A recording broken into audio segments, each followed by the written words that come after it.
Que el Señor les bendiga. Día domingo, día del Señor. Y nosotros nos reunimos y nos congregamos para alabar su santo nombre como Él se lo merece. Saludamos a cada uno de los hermanos de la Iglesia Bautista de Bellavista. Rogamos al Señor para que su bendición esté con cada uno de ustedes.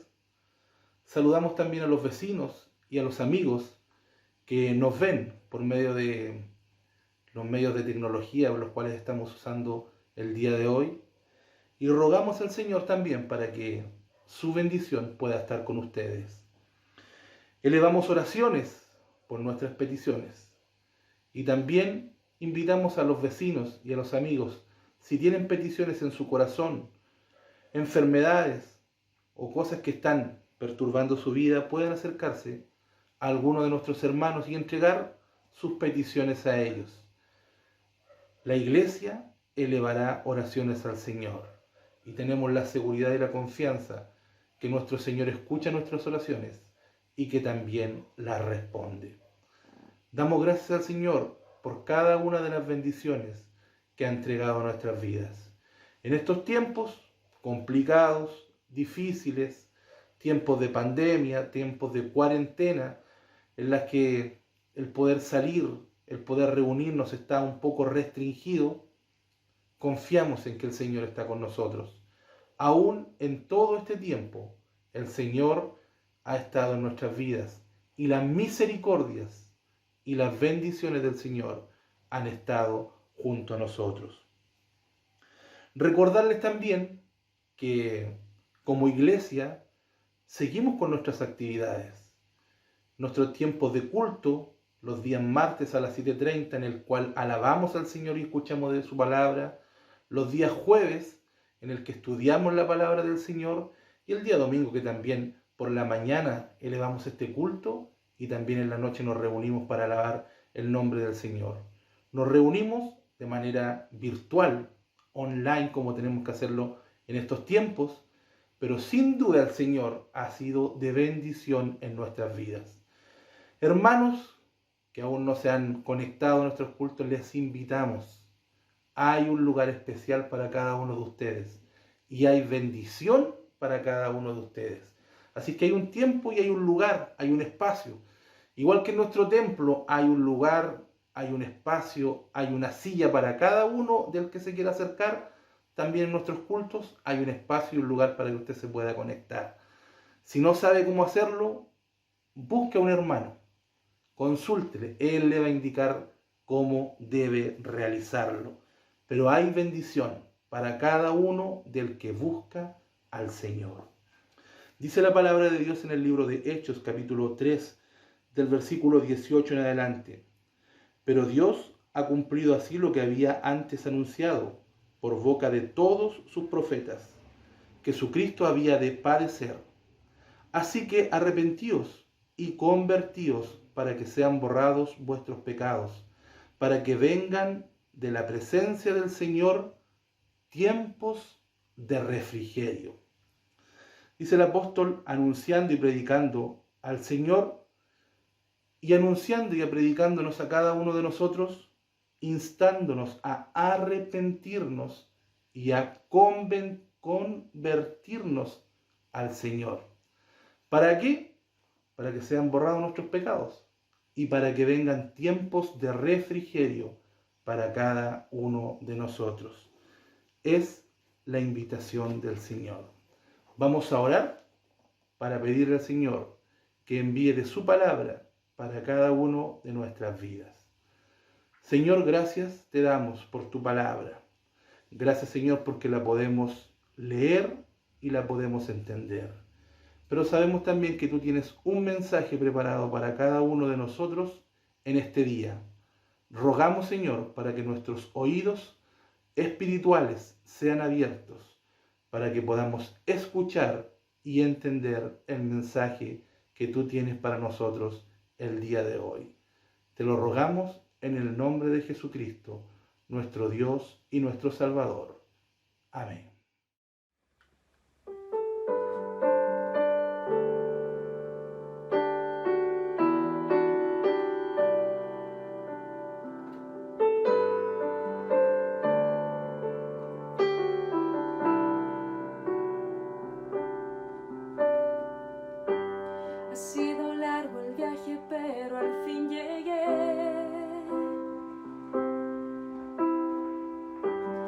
luz llegó a mis ojos aunque lo dudé.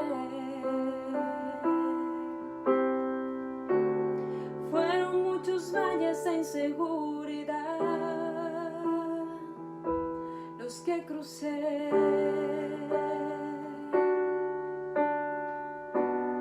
Fueron muchos días de tanto dudar, pero al fin llegué a entender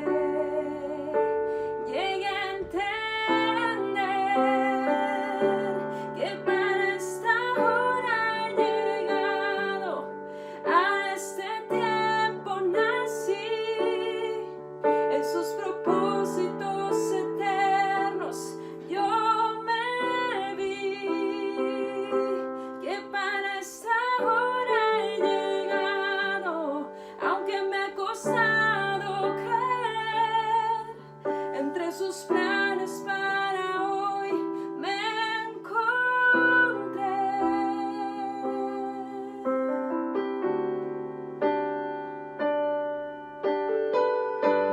Y nunca imaginé que dentro de su amor y dentro de sus planes me encontrará yo.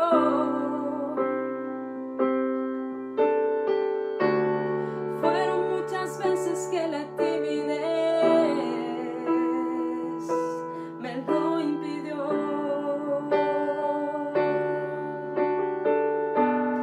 Fueron muchos días de tanto dudar, pero al fin llegué a entender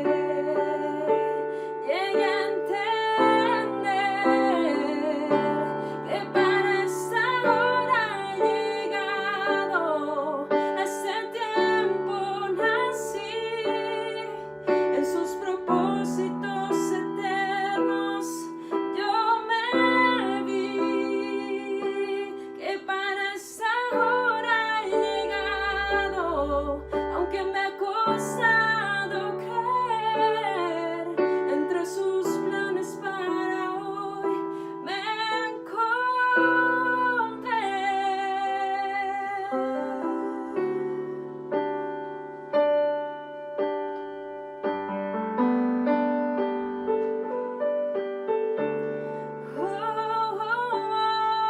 Entre sus planes para hoy me encontré.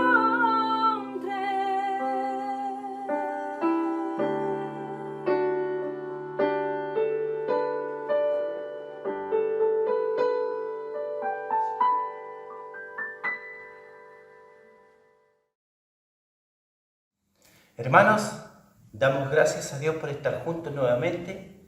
Que la gracia, la paz, la bendición del Señor esté con cada uno de ustedes.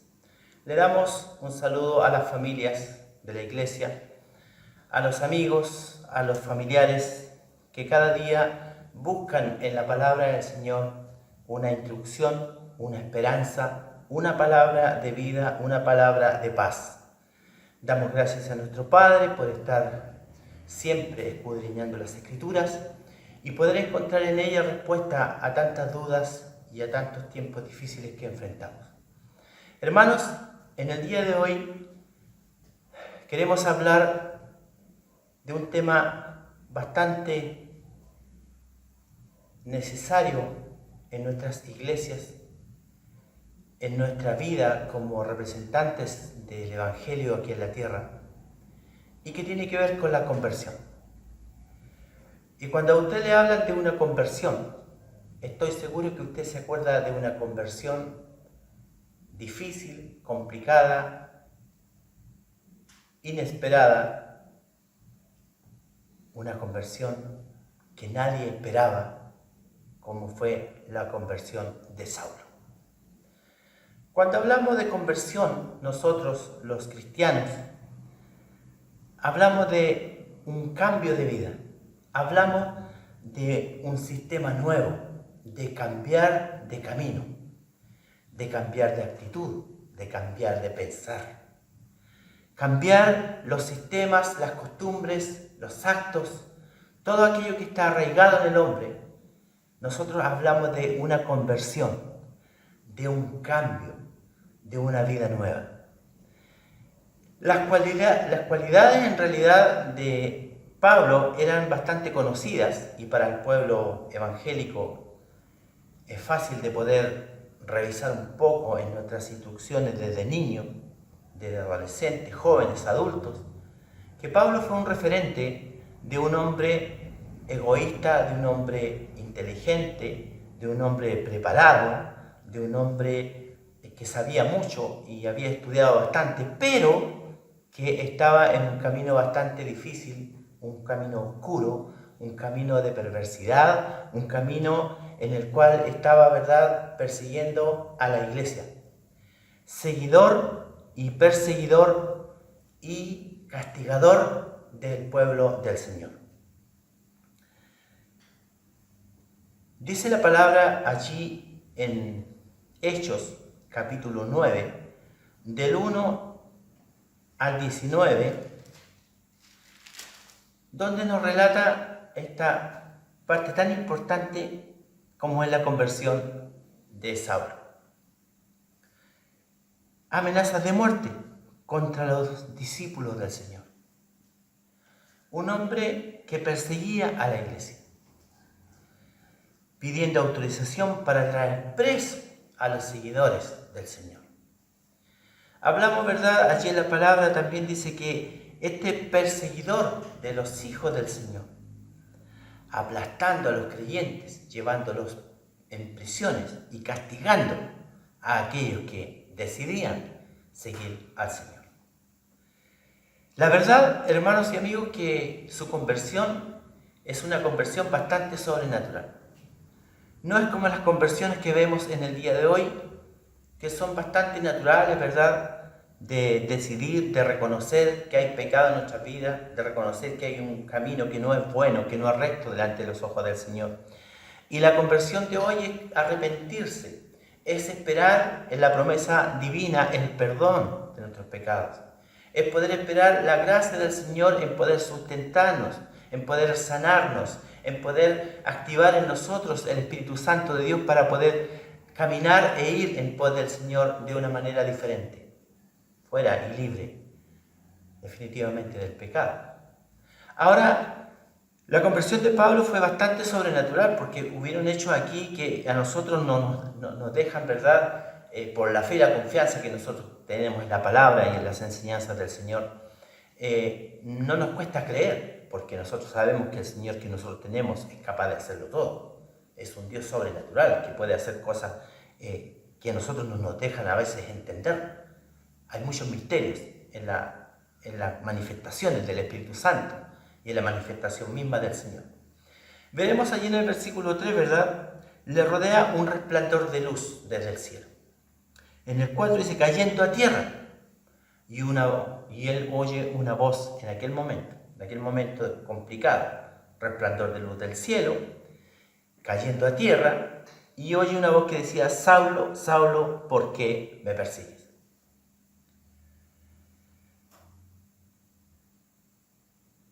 En el momento que Saulo, ¿verdad?, se ve complicado en esta situación, de allí del capítulo 9, del versículo 1 en adelante estoy hablando, ¿verdad? Está pasando por un tiempo bastante anormal, en un tiempo bastante difícil y en un tiempo que no es lo predecible, que no es lo explicable, inexplicable en realidad. Tiempo de mucha confusión. Y al mismo tiempo pensaba en el trato que Dios le da a Saulo, en esta visión, ¿verdad?, en este cuadro que nosotros podemos ver o tratar de imaginarnos. Le rodea un resplandor del cielo, de luz. Y dice, ¿verdad?, en el versículo 4, cayendo a tierra. Y oyó una voz que le decía, Saulo, Saulo, ¿por qué me persigue? Pero también había un acontecimiento allí importante, no veía a nadie. Para nosotros sería bastante difícil y complicado poder vivir los tiempos que Saulo en este momento acaba de vivir.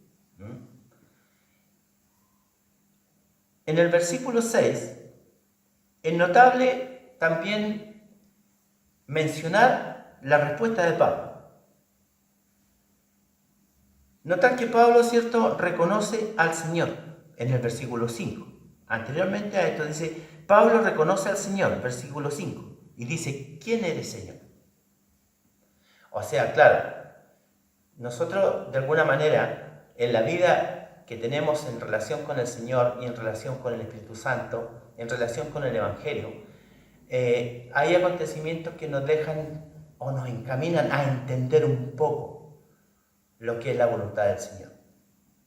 Y Pablo, ¿verdad?, de una manera rápida, dice en el versículo 5, ¿quién eres, Señor? O sea, el acontecimiento, el resplandor de la luz del cielo y el haber caído a tierra, a Pablo lo hacen recapacitar que no es nada simple lo que le está ocurriendo y que no es nada de algún hombre o de alguien que está a su alrededor que le está ocurriendo esto. Él dice, ¿quién eres, Señor? En el versículo 6, solamente quisiera tomar algunos puntos importantes de analizar. La notable respuesta de Pablo. ¿Qué quieres que yo haga? En segundo lugar, reconocer en primer lugar, ¿verdad?, el acontecimiento. Y en segundo lugar, ponerse a la disposición del Señor. ¿Qué quieres que yo haga? Sabemos esto, que la orden del Padre es que Él se levante y ya pase a formar parte y ya pase a tomar y a actuar definitivamente encaminado en el camino del Señor.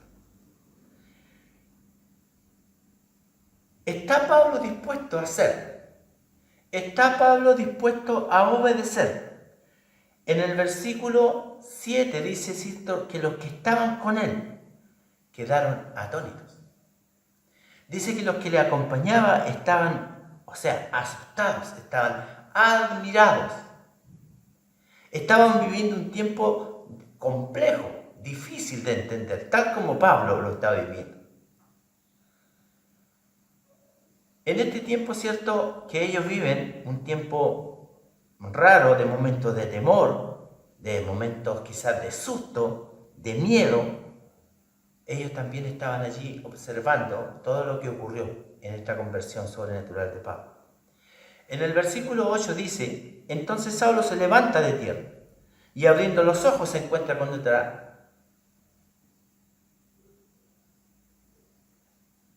otra cosa nueva para él, después de haber visto esta luz, después de haber caído a tierra.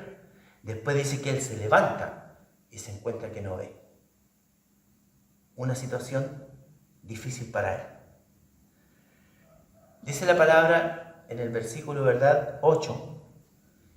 Dice, entonces Saulo se levantó de tierra y abriendo los ojos no veía a nadie. Así que llevándole por la mano, le metieron en Damasco.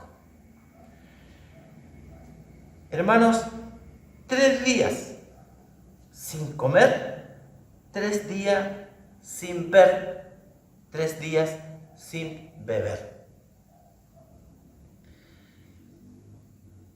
Después de esta conversión, después de estos acontecimientos, quizás usted podría pensar, pero después de todo esto, ¿quién no entendería? Pero después de toda esta vivencia, ¿quién no iba a seguir al Señor?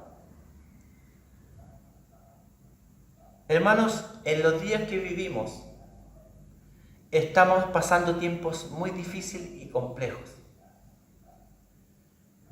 Tiempos que no comprendemos, tiempos que no vemos más allá, que nos espera en el futuro. Tiempos de espera, de incertidumbre y de confianza en los gobiernos, en las naciones, en los grandes científicos, en los grandes hombres, en los que llevan el poder, en la sabiduría, en el pensamiento y en tantas cosas. Ellos que no están bajo nuestro control y que esperamos en hombres que quizás tampoco tienen el control. Y esperamos en esta sabiduría humana y esperamos pacientemente o impacientemente que luego pueda resolver este problema grave este problema de muerte, este problema mundial. No es necesario vivir tiempos tan extremos, no es necesario vivir una conversión tan fuerte, tan cambiante, tan compleja como la conversión que vivió Saulo. Nosotros, como hijos del Señor y como iglesia, siempre estamos hablando y llevando a la meditación y llevando a poder pensar que es necesario estar en los caminos del Señor, que es necesario seguir a este Dios todopoderoso, seguir a este Señor que es sobrenatural, que puede hacer cosas que nosotros muchas veces no entendemos. ¿Usted piensa que Pablo entendía lo que estaba ocurriendo en ese momento de su conversión? Estoy seguro que el trato que él tuvo quedó en momentos en blanco, quedó en momentos de confusión, quedó en momentos en el cual él no entendía ni podía hacer nada. Para muchos hombres en el día de hoy es necesario que vivan tiempos difíciles, complicados, dolorosos y de confusión, para que en algún momento puedan entender quién es el Dios al cual nosotros predicamos. Los hijos del Señor, los hombres de Dios de aquellos tiempos predicaban, anunciaban el Evangelio de salvación. Pablo les perseguía y les mataba. Hermanos, nosotros sabemos que el Dios que nosotros tenemos es un Dios poderoso. Y es un Dios que aquí muestra el control sobre la maldad y sobre el pecado. Dios mostró su poder sobre los que perseguían a sus hijos. Dios demuestra el poder y la misericordia, porque aún en este gran momento difícil para Saulo, Dios demuestra verdad allí en ese acontecimiento, demuestra la misericordia y el amor aún a un perseguidor de sus hijos. Por eso nosotros queremos, hermanos, cada día indicarles el camino para que usted pueda confiar en este Dios. Que aunque vemos que el hombre es malo, que es perverso, que hace tantas cosas negativas en contra de la voluntad del Señor, Dios tiene proyectos para su vida. Quizás podríamos entrar en un tema bastante profundo y complejo con respecto a los hombres que nos gobiernan, a los hombres que están protegiendo y haciendo leyes en diferentes áreas de la vida. Dios tiene misericordia de todos aquellos. Dios tiene misericordia de todos nosotros.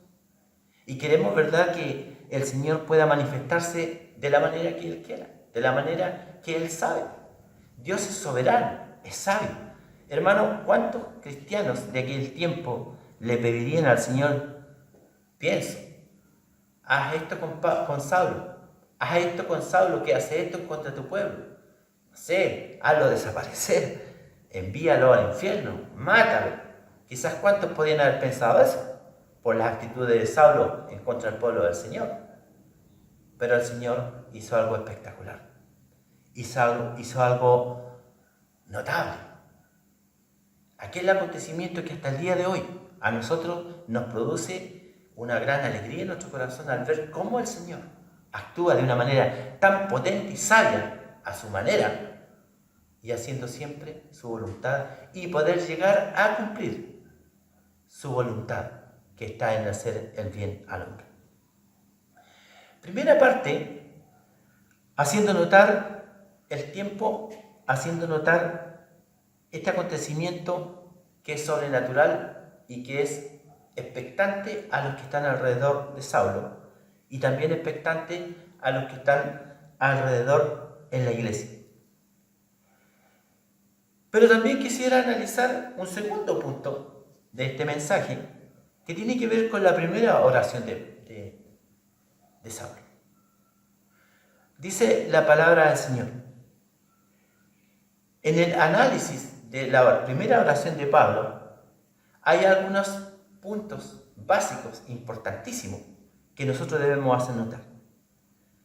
Y la primera oración de Pablo tiene que ver con una postura con la que Pablo llegó a entender al Dios que iba a servir y al Dios al cual se iba a someter y al Dios al cual iba a seguir por el resto de su vida. La primera oración de Pablo fue una verdadera oración, una oración muy intensa, muy íntima. Probablemente podemos entender esta oración semejante a la del publicano en Lucas 18:13, ¿verdad? En Lucas 18:13, donde el publicano, ¿cierto?, se golpeaba el pecho y ni siquiera quería alzar sus ojos al cielo, sino que solamente se golpeaba el pecho, ¿verdad?, y pedía al Señor: Dios, sé propicio a mí, que soy un pecador.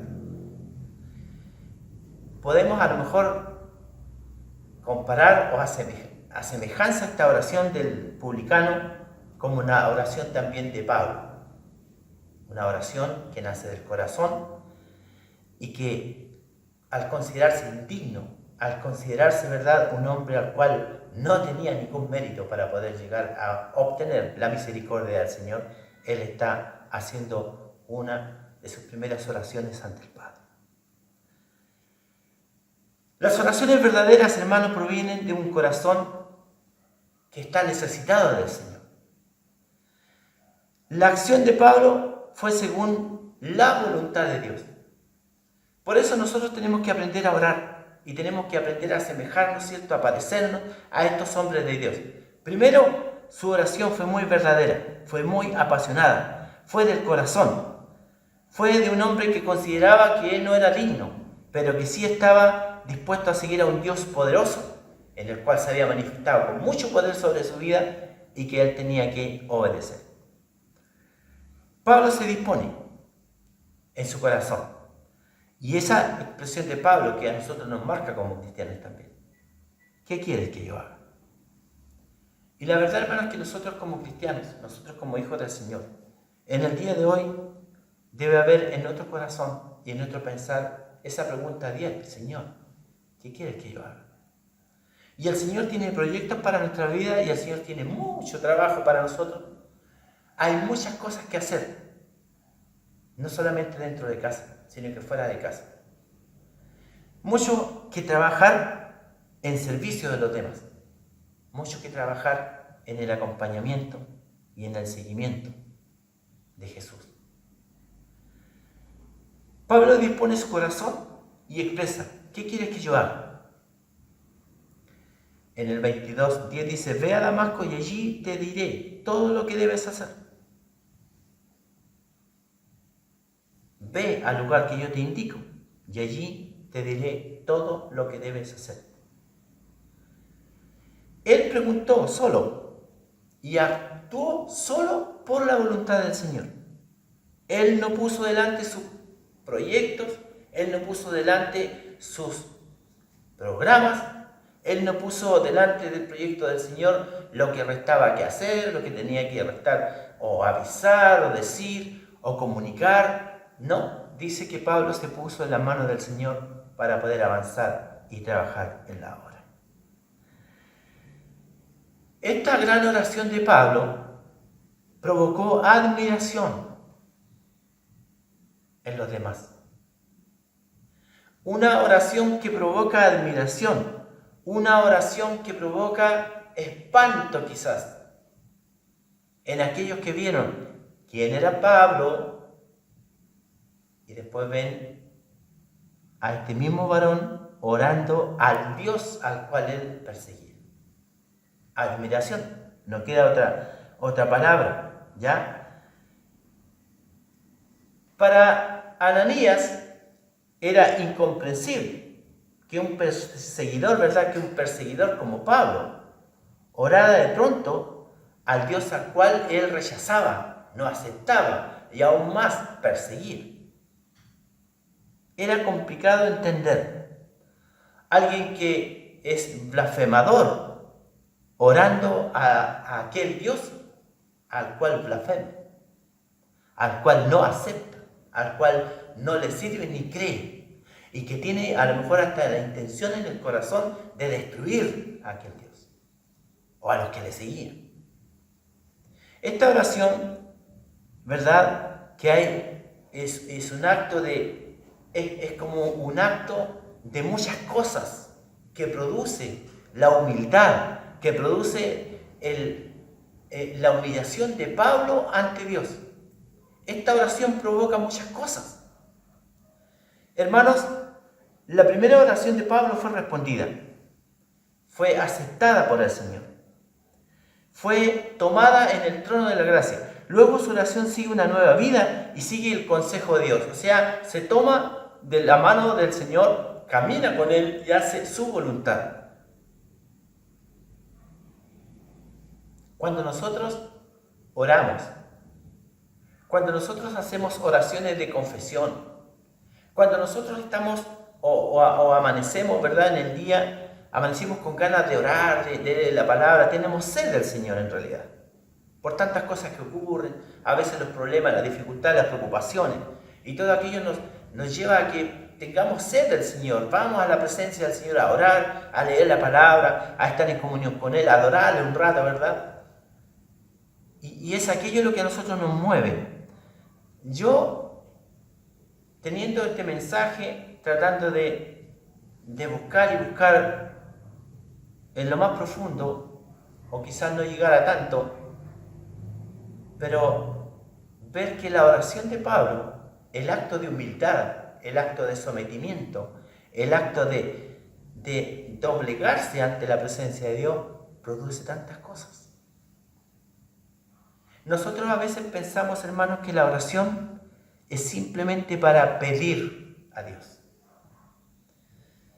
Aquí la oración de Pablo provoca tantas cosas, tanto en él, tanto en los que le rodean, tanto en su vida y tanto en la misericordia y en la piedad de nuestro Padre.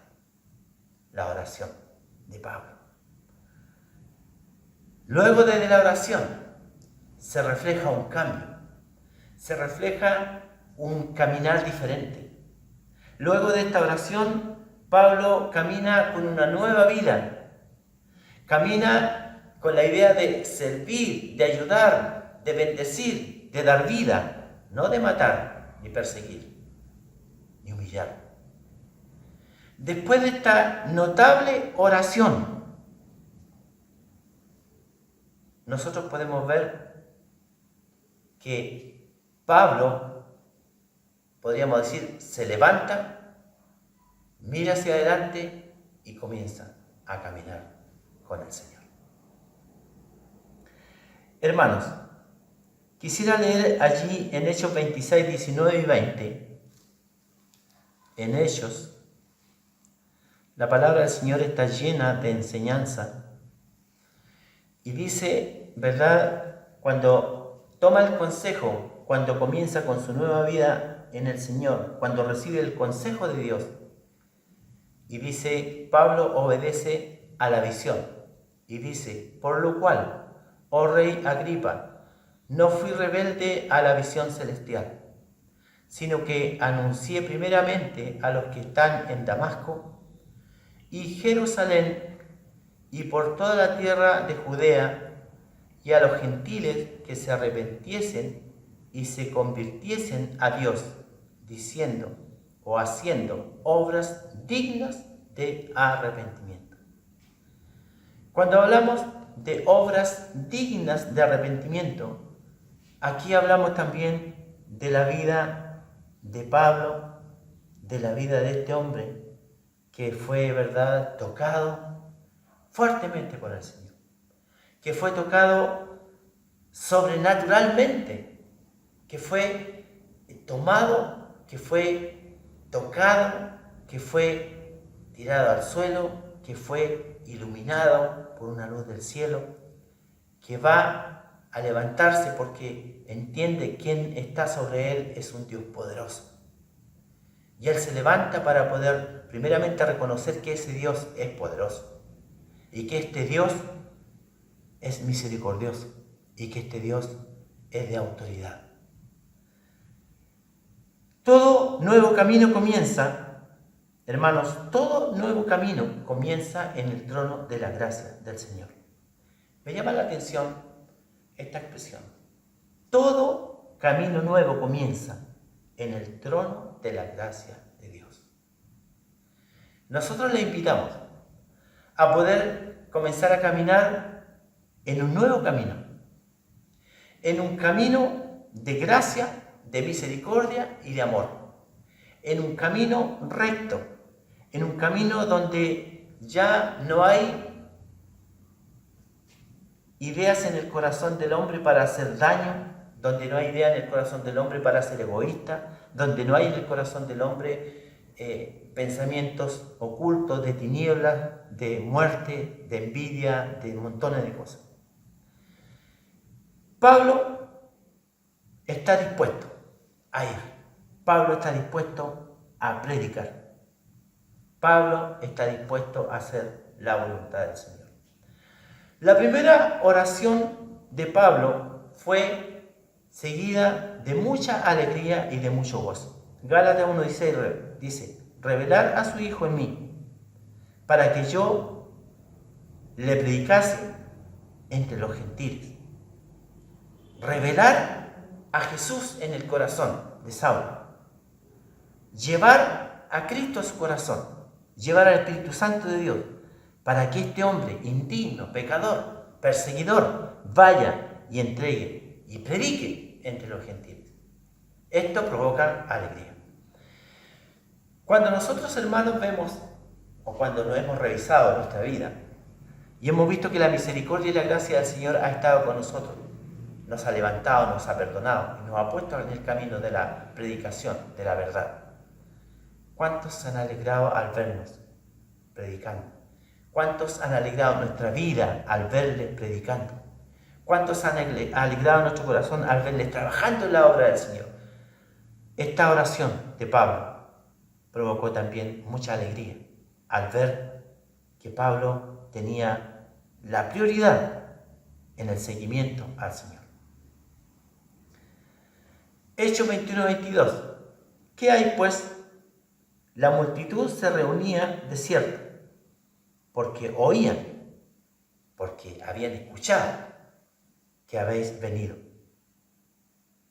Que ha venido Pablo, que ha venido este hombre con una palabra nueva, que ha venido este varón renovado, que ha venido este varón cambiado, que ha venido este varón que sembraba y daba muerte, que ahora va y siembra vida en tanta gente.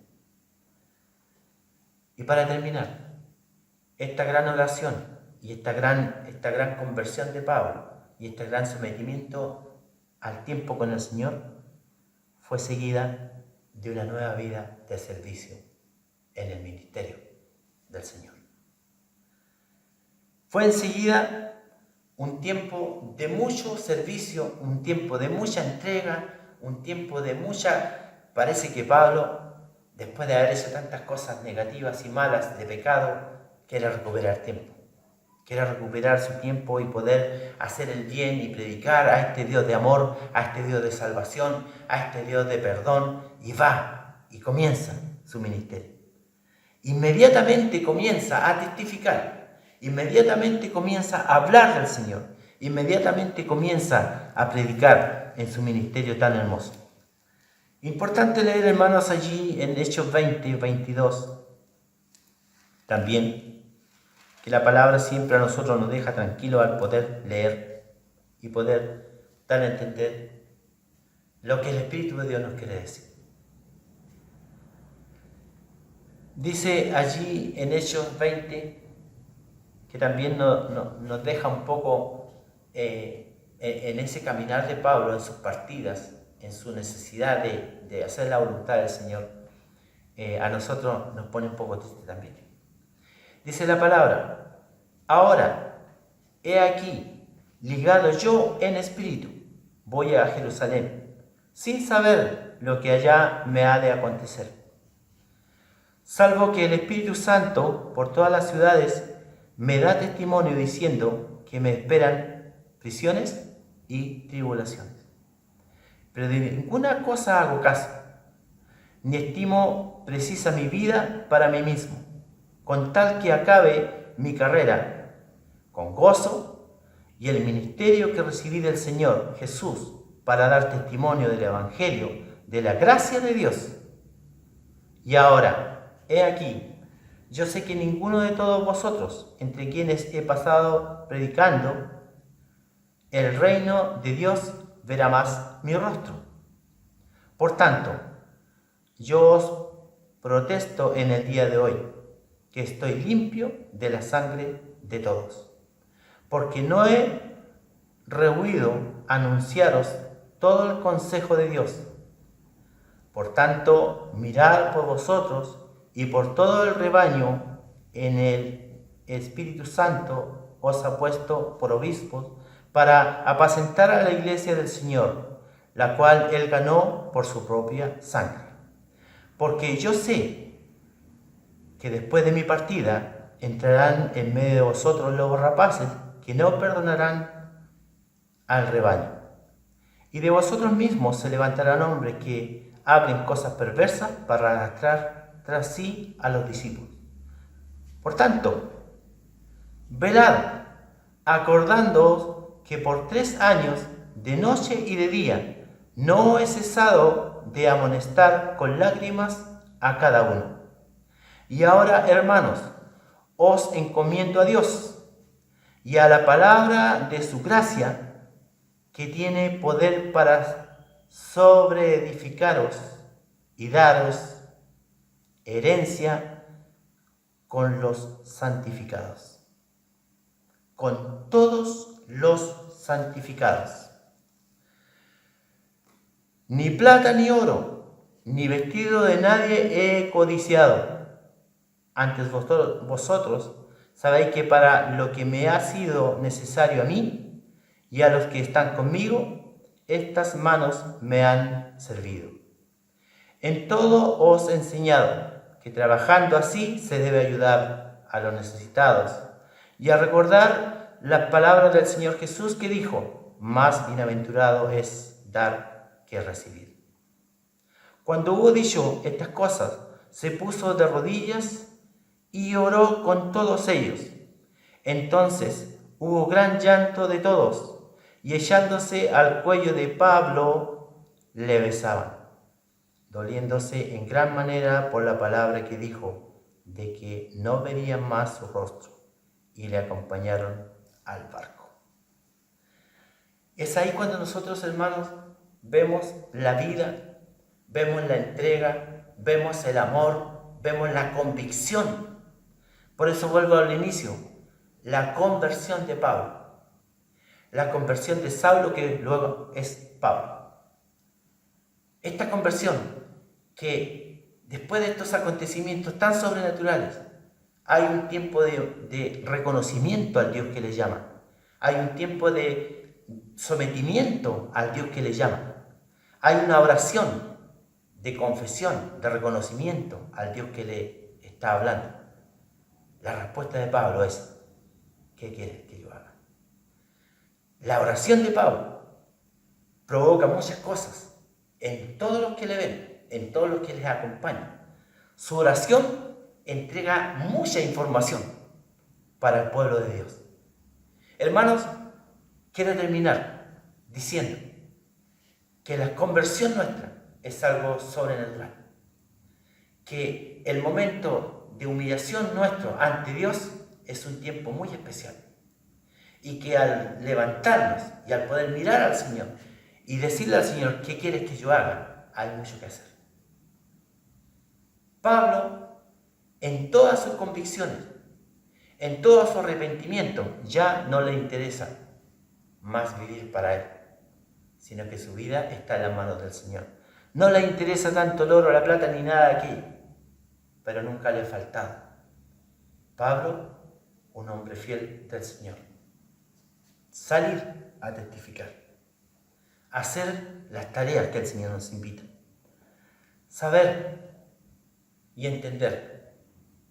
Yo no sé, anteriormente hablé de Jesucristo, qué haría Jesucristo en el tiempo de pandemia, y hoy les predico, hermanos y amigos, qué habría hecho Pablo en tiempo de pandemia. Y estoy seguro que si aquí dice, ¿verdad?, que a él no le interesa ninguna de esas cosas, tampoco le interesaría mucho salir a predicar en tiempo de pandemia. Ejemplos de vida, ejemplos de totalmente sumisión al Dios en el cual él creyó. Pablo, un hombre de fe, un hombre de convicciones, un hombre que no volvió atrás. Hermanos, valientes, cambios radicales, nuevo conocimiento, hombres valientes que cumplen la tarea del Señor. Y analicemos, ¿qué es lo que provocan nuestras oraciones? Vemos que la oración de Pablo provocó muchas cosas. Demostró grandes cambios. Demostró la humildad, la obediencia, la disposición. Después que Pablo oró, se levanta y cumple con el llamado del Señor. A orar como la primera vez. Podríamos haber puesto un título también a este mensaje. Orar como la primera vez. Cumplir las tareas como el Señor quiere. A Él sea la honra, la gloria para siempre. Dios le bendiga y les cuide. Le amamos en el Señor. Que tengan un buen día en la presencia de nuestro Padre. Amén.